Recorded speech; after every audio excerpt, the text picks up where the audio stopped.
Hey guys, what's up? It's Toyhouze here. So I've seen a few of you asking me to make a Burning Crusade gold making guide, so I figured I would look all over the internet for everything I could find on making gold in TBC and put this guide together. So in TBC there are some huge expenses like your epic flying mount, and while I won't be suggesting making a Craigslist ad to make gold, I've got some other pretty good ideas to share. So in this guide you'll see a lot of professions have the ability to make gold, so if you're interested in learning more about professions, be sure to check out my profession guide, link in the description below. And if you learn anything at all from this guide, I'd appreciate if you give the video a like. So with that said, let's just jump right into the top 20 list. So first up, coming in at number 20, we've got skinning and vendoring leather while leveling. So while leveling, you'll without a doubt be killing a bunch of beasts at some point. Skinning in TBC, like in vanilla, integrates with what you're already doing. For that reason, lots of people choose skinning as a profession, even if they're trying to get to max level as fast as they can. And since so many people are going skinning, that usually drives down the price of leather on the auction house, supply and demand. So in most cases, it's usually just better to vendor the leather that you're skinning while leveling. This isn't always the case, of course, so compare the vendor price to auction house price before you make any moves. I recommend auctioneer and vendor price add-ons so you know what you're doing. It will really help with gold making with this method, and really gold making in general. When questing, you know which items to sell for more with vendor price add-on, so you can choose what item you want in cases where you can't use either quest reward, for example. So those add-ons are super helpful. Alright, up next is number 19. White items while leveling. Now there are a bunch of items that are white in terms of rarity, and you just look at it and you're like, what the heck is this even used for? And usually just vendor it. I know I used to. So some items like Savage Frond, for example, drop off mobs and can actually sell for way more than their vendor price. And there are a bunch, so I'm going to go through a few of them with you. We've got Wicked Claw, which is actually used for Wolf's Head Helm, which is a very nice druid elm. You've got Netherweb Spider Silk, which is a new addition in the Burning Crusade, and which is used for a bunch of high-level tailoring recipes. But all Spider Silk is actually valuable as you level for different professions. Large Fang is great for Great and Mighty Rage Potions. You've got Ichor of Undeath for Alchemy, Elemental Earth, Water, Fire, and Air. All sell quite well. Some more valuable than others, of course. And then there's Fused Wiring. I actually farmed this one myself at level 40 on a private server, and I got the gold needed for my mount really, really quick. These are in high demand because of all the engineering recipes it's used in. So there are a bunch of white items that potentially could sell for quite a bit. So I would do some research. If you see a white item, just mail it to your bank alt, throw it up on the auction house. Chances are it's worth more on the auction house than it is to vendor. So definitely keep an eye on that as you're leveling. All right, next up at number 18 is questing at level 70. Now, this may come to a surprise to some of you, but quests give you more gold instead of experience points when you're max level. For private server Fresh Realms, this could definitely be a good method. Some of the other methods will make you gold quicker. This is only number 18, but it might be a little bit more mind-numbing. So this is more of a fun way to make gold while still doing quests and having some direction, or if you're into lore, reading the quests. And it could be a change of pace from other farming methods. So if you do all of Shadowmoon Valley and Netherstorm while already level 70, that should net you actually at least 1,000 to 2,000 gold. So this is an often overlooked gold making method that could definitely be fruitful if other gold farming methods are just completely overfarmed, too competitive, you're on a PvP server. It's definitely an option to make quite a bit of gold. All right, coming in at number 17 is daily quests. So in the Burning Crusade, daily quests were added. You can find daily quests in Skedis in Terokar Forest, Ogra La in Blades Edge Mountains, the Isle of Quel'Danas in Shatrath and Terokar Forest. These will get a little mind-numbingly boring because they're the same every day. Of course, there's rotation, but they're a good source of gold. There's only a limited number of daily quests, right? You've got battleground dailies, cooking dailies, fishing dailies, dungeon dailies, heroic dungeon dailies, Hellfire Peninsula dailies, World PvP dailies. I mentioned Ograla dailies. You've got Shatari Skyguard dailies, Netherwing dailies, and Shattered Sun offensive dailies. You've got a lot of dailies to do. So maybe it doesn't get too boring, but if you've done it a few times, I'm sure it will start to get repetitive. And you know, let's not forget seasonal dailies. You've got Brewfest, Hollow's End, and Midsummer Fire Festival dailies. So you're going to get a decent amount of gold per daily. Again, not the fastest method, but it's an easy one to check off your list each day. All right, coming in at number 16, Spellcloth, Primal Mooncloth, or Shadowcloth. So each of these will go anywhere from maybe 20 to 40 gold, depending on your server's supply and demand. Crafting it is on about a 4-day cooldown, which makes these items valuable. However, because of the cooldown, this isn't a gold-making strategy that can be like massed or farmed, but it's just another stream of gold for you every so often. Kind of like dailies, but this is more of like every 4 days daily or something like that, right? So not the best, but it's a good amount of money with not too much effort. All right, number 15, Netherweave Bags. So you'll need tailoring to make them, but everyone needs decent bags. And people will usually have multiple characters. These usually go for anywhere from 7 to 16 gold a pop. Depending on supply and demand, this will vary. And more often than not, they're actually in oversupply, so the price tends to be on the cheaper side. Still, most people will be buying these, so you can definitely net some profit. Like I said, you know, the Burning Crusade has shaken up class balance a bit, so people might be re-rolling. They want alternate characters, just so they can experience certain things, you know. Druid Flight Form's a lot of fun, so maybe they just want to roll that alt. Professions have become much more powerful and meaningful in the Burning Crusade, so having alternate characters to have all access to all those professions is another reason to make an alternate character, and you'll need those bags. So lots of reasons why people will be buying these. Again, supply and demand, they're not too hard to make, so usually the price is driven down. All right, coming up at number 14, crafting gems. So gems are needed for gear with sockets. You can make a lot of money as a jewel crafter just buying gems off the auction house, cutting them, and then relisting them. So this one's not only lucrative, but it's also pretty easy to do. And, you know, it won't always be possible to profit depending on, you know, the gem prices and how much you can sell the cut gem for.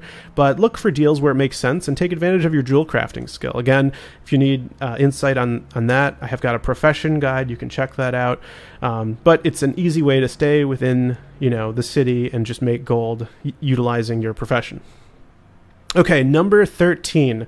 Now, I think that most people did not know about this. I actually found out about it myself just looking online, and it seems pretty legit. So, number 13 is farming Scholomance as an enchanter. Now, there are quite a few items in Scholo that are still valuable in TBC. Mainly dark runes, and then you can also disenchant blues and epics, and there's a lot of rune cloth. The main thing, really, that you're farming here are dark runes. When used, dark runes restore mana at the cost of health. These are used by serious raiders at endgame and sell for a decent chunk of change. While farming dark runes, you will inevitably pick up a lot of rune cloth and many greens and blues. The cloth you can sell directly on the auction house or make into bolts and sell. Disenchant the blues and greens and sell the enchanting mats. High-level vanilla enchanting mats go for quite a bit because, you know, not many people are taking the time to farm them. The large brilliant shards, which are these actually are used to make brilliant wizard oils and brilliant mana oil weapon coatings. So these are also 2 more items that raiders use. Now, of course, with Shadow Priests becoming, you know, basically mana batteries, we've got Shamans available now for the Alliance.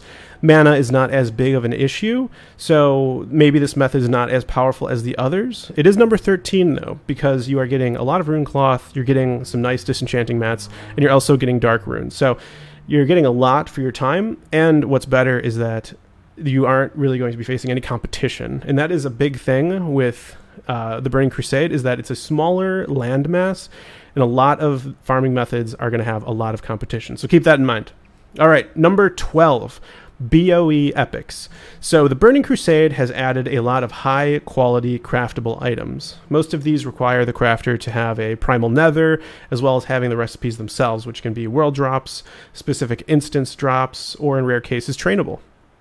Higher level recipes that drop from raids will often require the crafter to have Nether Vortex. Some examples of items are Gyro Balanced Corium Destroyer, Hard Corium Band, Cobra Scale Hood, the Frozen Shadowweave set, Spellfire set, the Gloves of the Living Touch, to name a few. And then there are also BoE Epics that drop that are extremely high value, like Blade of Wizardry, the Night Watchman, and Charlotte's Ivy, all of which actually drop in Tempest Keep. So if you're super lucky and you want to be going for these, you know, you can make a lot of gold if you get the drop and you win it. However, it is tough to get it to drop and then to win the roll. So this farming method, well, it's easier to repeat over and over because it's usually, it's in an instance, or you're crafting these epics. It's hard to, it's kind of like you're just getting that one item, getting that one sale, making a lot of gold all at once. So that's that method. Moving on to number 11, we've got Mote Extractor Farming. So you need to be an engineer for this one, but you can actually make a lot of gold using this method, especially if uncontested. The motes are extracted from gas clouds in various locations in Outland. So clouds in Zangar Marsh will supply you motes of water. Those in Nogrind have motes of air. Shadowmoon Valley has motes of shadow, and Netherstorm has motes of mana. The clouds spawn in the same locations for the most part, and you'll quickly learn some efficient paths to take for each type of mote after a little bit of flying around. And really what makes this farming method so great is that it's really not recommended unless you have an epic flying mount. So if your goal is to make enough gold to buy your epic flying mount, then this method isn't really best for you. It's better to stick to some of the other methods. But because this method is best for people with epic flying, that means it's more exclusive and less competitive, meaning that you can make more money with it. So keep that in mind. All right. Number 10, Scryer and Aldor rep items. So we've got Fell Armament, Mark of Sargeras, Arcane Tome, and Sun Fury Signet. These Aldor and Scryer reputation items will definitely sell for a lot, more so during launch or shortly after while everyone is rushing to get exalted with the Aldor and Scryers. You can get Fell Armaments and Marks of Sargeras off Demon Forces, and you can get Arcane Tomes and Sun Fury Signets off Blood Elf Forces. And if you specifically want to farm the Aldor marks, Legion Hold in Shadowmoon Valley is a good place to go. This is a nice method. Usually, people can't be everywhere, so you should be able to find some place where you can get these items. And of course, dungeons that have Demon or Blood Elf forces will also drop this. So it's an added bonus, and basically you're going to need to strike while the iron is hot, so to speak, launch or shortly after while everyone is grinding this rep. Surely these will drop in price over time. All right, number 9, Herbalism. So this one is probably pretty obvious, but lots of herbs sell for a lot. So far in vanilla, this is the case. It's going to be true in the Burning Crusade. Mana Thistle, Fell Lotus, Mountain Silver Sage, Fellweed, Ragvale, Ancient Lichen. These are all herbs that are needed to make best-in-slot flasks, elixirs, and potions. So if you pick up Herbalism, be sure to grab these herbs and list them on the auction house for great profit. There's really nothing more to be said there. If you want some routes, I have some of those laid out in my profession guide. All right, number 8, mining. So like Herbalism, ore and bars sell for a lot in TBC. This is kind of the obvious ones, obvious gold making ones, of course. You've got corium bars, eternium bar, eternium ore, corium ore, adamantite bar, and ore, fell iron, iron bars, ore and bars. Pretty much all of these will sell for a good price, and an added bonus with mining is that you can also sell gems that you find from mining, such as Talosite, Star of Elune, Living Ruby, Noble Topaz, Dawnstone, and Night's Eye. These uncut gems are valuable even more so if you're a jewel crafter and can cut them into gems that can then be inserted into gear. So what's really good about mining is that these reagents are used for blacksmithing, engineering, and jewel crafting. So definitely a great profession for making gold. All right, moving on to number 7, fishing and cooking. And I know you guys are probably like, what could possibly be better than mining and herbalism? How could fishing and cooking possibly be better? Now, I think it's because it is so widely overlooked. And so therefore, less people will be able to supply these materials. So, a lot of people overlook fishing and cooking because of the time commitment needed to level fishing and cooking, but there are a ton of high-level items that come from fishing and cooking. These include Deviate Fish for Savory Deviate Delight, which sells for about 70 silver a pop. You got Fig Luster's Mudfish, which is used for grilled mudfish, which sells for about 80 silver a pop. You got Furious Crawdad for Spicy Crawdad at 1 gold 20 silver a pop. You got Golden Darter for golden fish sticks at a gold 25 each.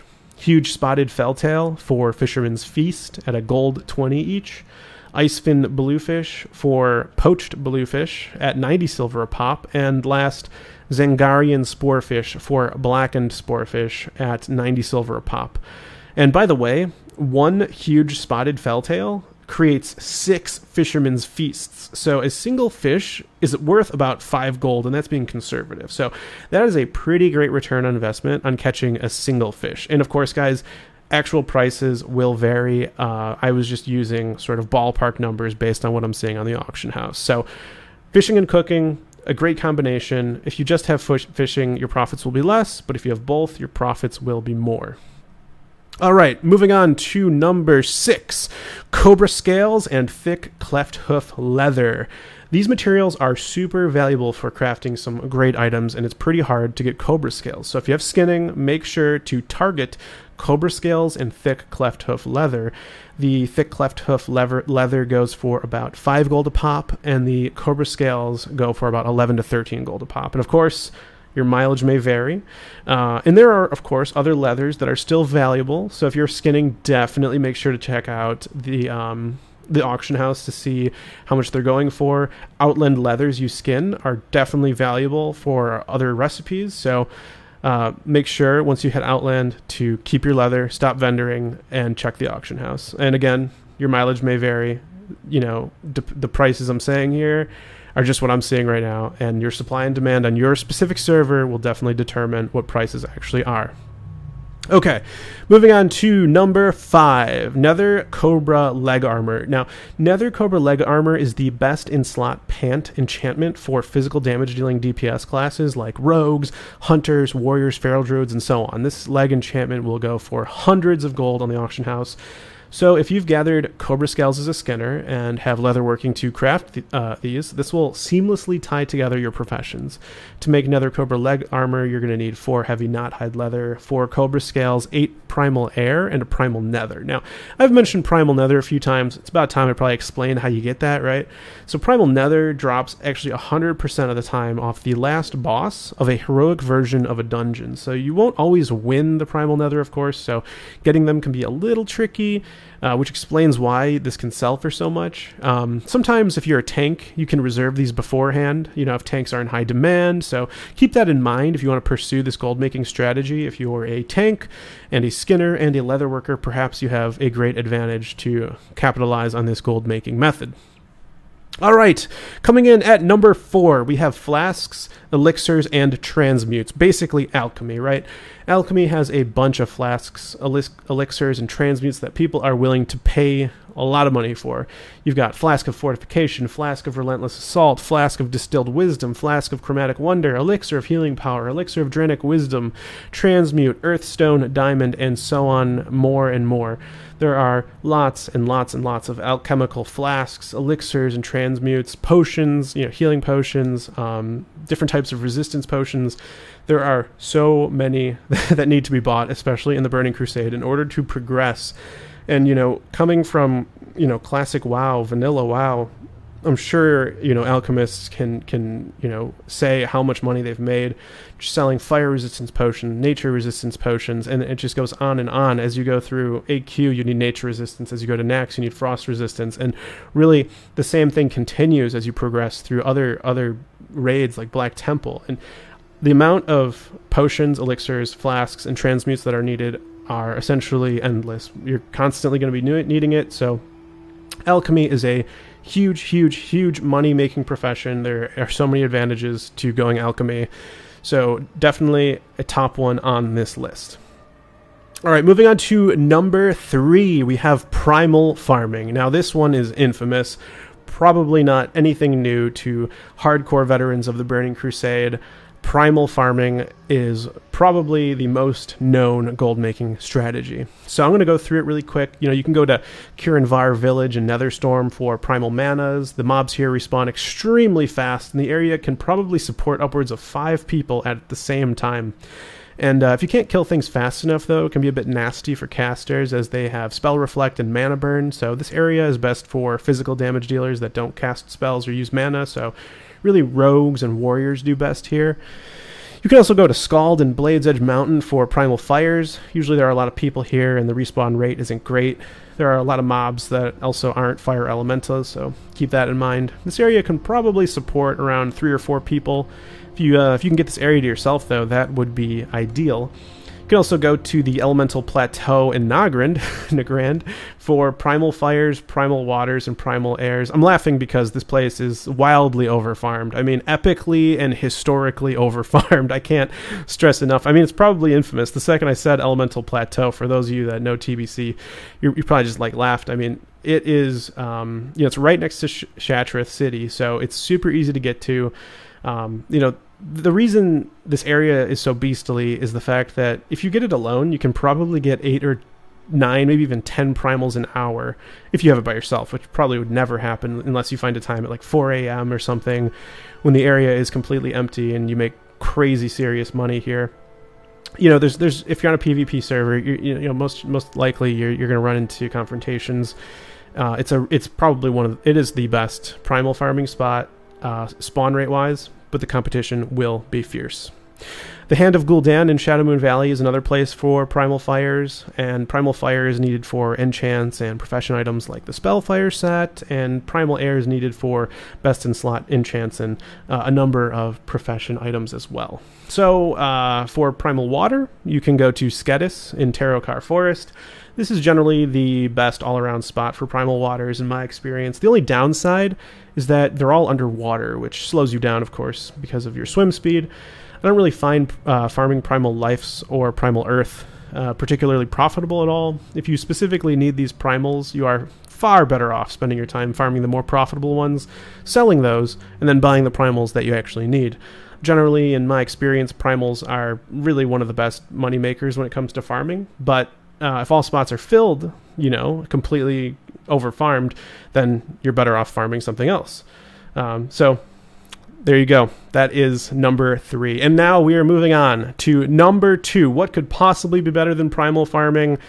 Boosting. So I predict that if Blizzard does not intervene, boosting will continue to be one of the best ways to make money in the Burning Crusade. With class balance getting shaken up from vanilla, players will probably be wanting to re-roll or create alternate characters. With professions getting super buffed and more important in the expansion, having more characters with more professions will be even more rewarding. All that, in my opinion, leads to more people wanting boosts. So if you really want to bring in the money, make a character that can boost. Protection paladins or mages are super efficient at boosting at lockout speed. It's super profitable in classic WoW right now, and I predict only more of the same in the Burning Crusade. The gold from 4 party members and the loot from the mobs combined make this method one of the top gold making strategies. All right, the moment you all have been waiting for. Number 1, the best money making, gold making strategy in WoW TBC, according to my prediction. And I think that it is auction house flipping. Buying low and selling high. If you can find opportunities using the auction house, you don't even need to farm. You don't even have to leave the city. You can just buy and sell all while staying inside the auction house. So if you do this right, I think you can easily make incredible amounts of gold. And, this involves timing the market, supply and demand. You can put consumables up before Tuesday raid reset day, so you're taking advantage of supply and demand, buying when the supply is high and the demand is low, selling when the demand is high and the supply is low. Using these methods, you can really make a ton of profit. Now, I don't want to pretend that I know the ins and outs of auction house flipping, but for those that do, I don't think there's a faster way to make gold. It has incredible scalability. You can buy in bulk, sell in bulk. I can't tell you how to do it necessarily, but I know that it is absolutely the number 1 best way to make gold. So that's it for my top 20 list. What did you guys think about these gold making methods? Are there ones that I missed that you think are better? Are there some that I listed that you think are garbage? Let me know in the comments below. I love hearing from you guys. It's absolutely awesome talking about TBC and hearing what you guys, think or have experienced yourself. So, as always, guys, if you learned absolutely anything from this guide, I'd appreciate if you gave the video a like and subscribe if you want more World of Warcraft content. I really appreciate you guys coming and spending some time with me today. So take care, and I will see you next time. This has been Toyhouze. See you next time.